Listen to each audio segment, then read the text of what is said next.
The strategies we see today is historic, and it's not like some people would say it's the same old tried strategy of the past, and therefore it hasn't worked in the past and it won't work today.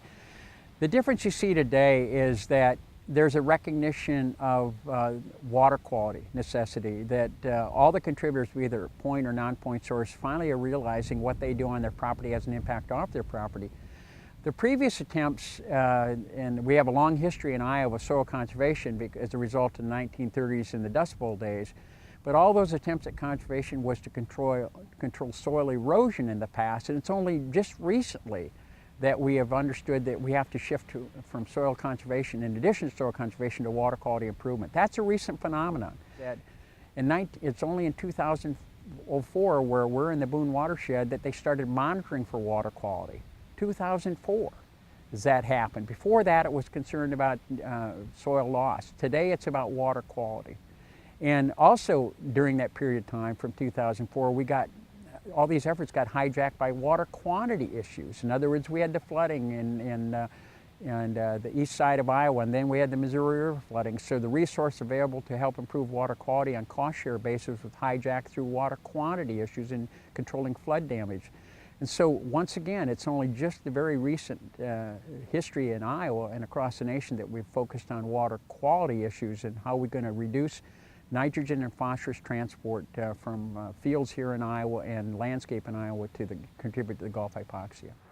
Iowa Soybean Association's message for engaging in the Iowa nutrient strategy is really continuing the legacy of innovation and technology and productivity gains, and I think farmers relate to that first. It's about the business of farming, and we don't want to be the ones that sacrifice the water. We have to have both. So the more farmers we have engaged, the faster we can do it, the faster they can look at new innovations, and I'm very optimistic that we're going to increase production while also addressing the water quality.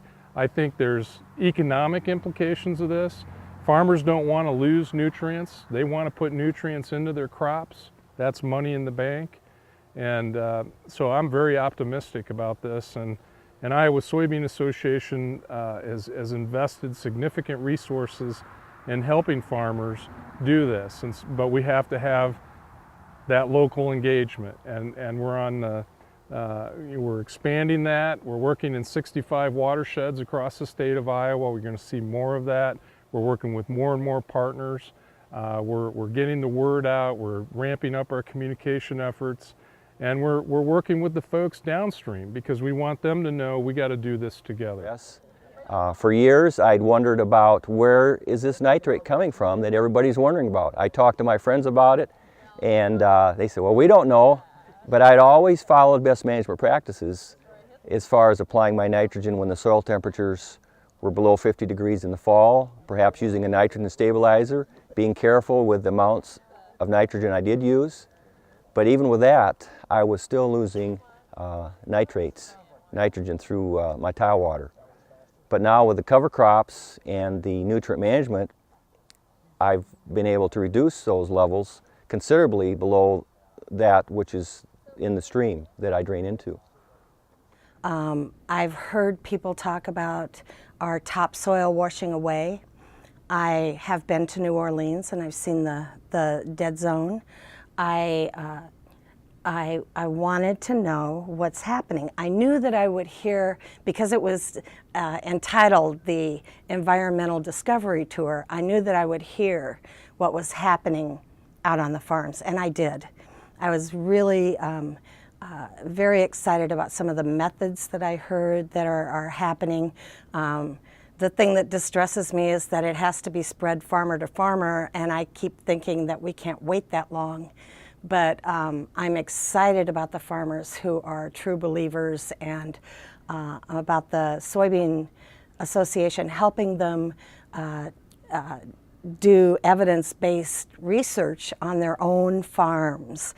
I would really like to see the nexus between agriculture and environmental concerns come much closer. There's such a huge gap, and really environmentalists and farmers should be on the same page. because it's all about making sure that we have this soil and these waterways for a very long time. So I'm hoping that I'm learning enough to be part of that conversation.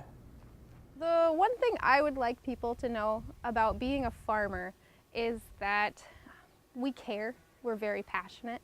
That passion runs deep, it's in our family, it's in our roots, and it's in our everyday lives.